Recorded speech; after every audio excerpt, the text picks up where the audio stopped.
So we'll move on to our discussion topic of the week, which is how will cross-platform play affect the future of the gaming community? Now, I'm seeing a trend where a lot of like MMOs Mm-hmm. are coming to platform, Yeah. like the Elder Scrolls, Mm-hmm. a couple others. Those games have not been cross-platform, and that's just kind of takes these MMOs and sort of cuts them in half, basically. Yeah. So I think that cross-platform, I think it's something that's inevitable. Yeah. It was bound to happen. Just waiting for the technology to catch up to it. Well, the technology's been there because, like, what was it? Final Fantasy 11. You could go between your PlayStation 2 and PC. Yeah. And then Final Fantasy 14 has been doing cross-platform, and same thing with Rocket League. They've been doing cross-platform between the PlayStation 4 and the PC since release. So the technology's been there. It's just a matter of the two big competing companies breaking down and being like, okay, maybe we should actually do this. I think it's a strange move because I played a ton of Final Fantasy 11, so I played with a lot of PC players and all that, and I love that game.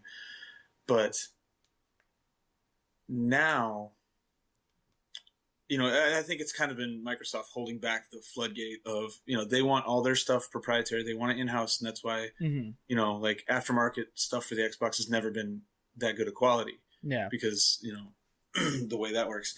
But I think because Xbox is behind Sony in this generation, they thought, okay, we'll put this out there. Now it's up to Sony. Either Sony does it, and now, all the people who have PlayStations can play with their Xbox friends and vice versa. Or if Sony doesn't go through with it, they're the bad guys. I think it's a great move by Xbox to kind of put it on them, because if Sony had come out with this years ago when it was PS3 versus 360, if Sony had said, hey, we should do this, and Xbox would be like, no, bug off. We're owning this generation. And now that the shoe's on the other foot, Sony is, 2-1. And the thing that started this whole thing is the studio that created Rocket League. Apparently Xbox One players right now, actually I don't know if it's been updated yet, but Xbox One players couldn't crossplay with PC players, and Rocket League or the studio that did Rocket League was like, no, our PlayStation base and our PC base can already play together. We're just gonna throw in the Microsoft servers for this. We need you to break down that wall so that people can do this. And then Microsoft was like, hey, that's a really good idea. And then a lot of the spotlight has been on Microsoft coming up with the idea because they've come out and said like, hey, yeah, we're open to doing that. Yeah. So, and now, like I said, I'm curious. I'm sorry, go ahead. No, go ahead. I was going to say, I'm really curious to see how like friends lists and things will work. If we can be friends on different platforms, or we'll just randomly play a game together. I think it's still going to be friends lists are going to be server side, or Sony. You'll be able to have your PSN friends list, and then on Xbox you'll be able to have your Xbox friends list. Just like if you go into multiplayer matchmaking, you have the chance of like I know Overwatch is coming to all three, PS4, Xbox One, and PC. You're playing on PS4, you have a chance where the team that you're going up against is either playing on PC or on Xbox. So it'll be one whole team. Yeah, so you'll still be able to play with your friends on the Xbox side, but you won't be able to add people in from like the PlayStation side to your friends list. Okay. Yeah. But I think that opens up an opportunity for massive multiplayer games like The Division, like Destiny, like Elder Scrolls Online, and to go and be able to be like, okay, well, here's my in-game friends list. And be able to add people to that list so that way you can see, oh, hey, they're online. I can go and get them to play. So even if they're playing on PlayStation, they can still play with you. Yeah. But see, I think if they break that down and they make the friends list more compatible, then that will start selling consoles. Because because I'm an Xbox player, if I have a bunch of friends on PlayStation, it's cool that I can play all the games I have, but if all of a sudden they're all playing, I don't know, some PlayStation exclusive, the new Uncharted comes out and all the friends that I've made in the last few months are playing that, that might coax me to go out and buy a PS4.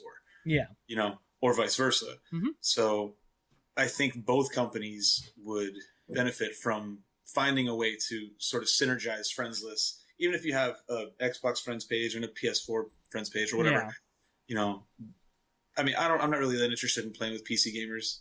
No offense to them, but there's just too much rampant hacking. Yeah.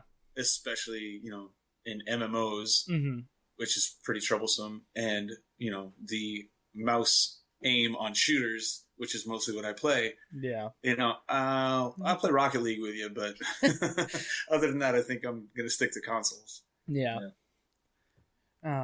And that was one of the things that was brought up. Like, obviously, it's going to highlight the console exclusives a lot more than it does now. Because right now, it's like, people will look at that, but at the same time, they're like, well, you know, where are all my friends playing? Oh, all my friends are playing on Xbox. Well, like, you know, I guess that means I'll get an Xbox. Now it's really going to be like, oh, like, I can play, you know, The Division with all of my PS4 friends and all my friends that are on Xbox One. You know, so I've got my PS4, but I can still play with all of them. Oh man, that, you know, that new Recore looks really, really good. Okay, I think I'm going to go out and get an Xbox One now so that I can really play that one. And especially being able to, like, you're hanging out playing games, there's some party chat, and then, like, one of your Xbox friends is like, oh, hey, have you guys checked out this game? You know, it's Xbox exclusive. Like, it's really, really good. I'm playing it right now.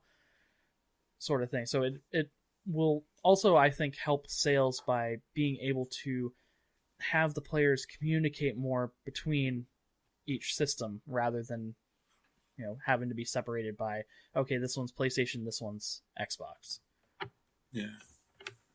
I mean, I like for everyone to play on the console they choose. You know, like, it would be cool if in, like, the Rainbow Six Siege tournaments, you know, it could be PlayStation versus Xbox, whatever, you know, like, because I know a lot of the guys that played on PC or PlayStation, when they did the tournament a little while ago, they had Xbox controllers. They only played on Xbox. So it was a little bit weird for them to get used to the button mapping and stuff. So, you know, I mean, play on whatever console you want, whatever you're comfortable with, do it. You know, just bring your best team.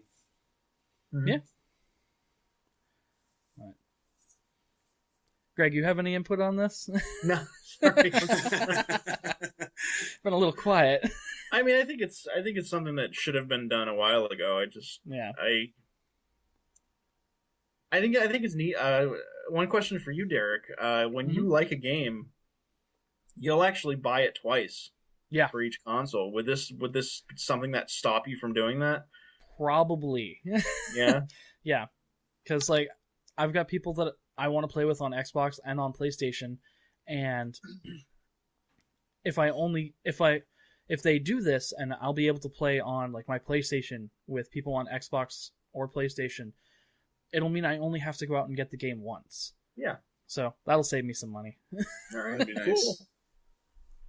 Of course, you know, games like Destiny that have a year-long exclusive with Sony, you know, I don't see that being cross-platform available unless they find some workaround where you just can't use those guns in PvP or you don't play those maps in PvP, you know.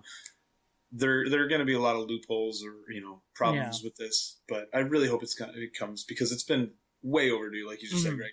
It's something that should have happened a long time ago. Yeah, sure. And, you know, it brings us all together as one community rather than my console's better than your console. Yeah.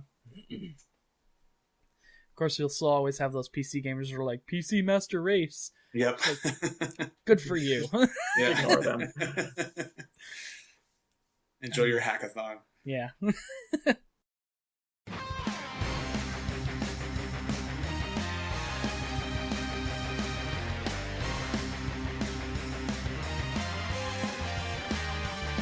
Make sure to like, comment, and subscribe, and be sure to check out our podcast every Monday on iTunes and Podbean.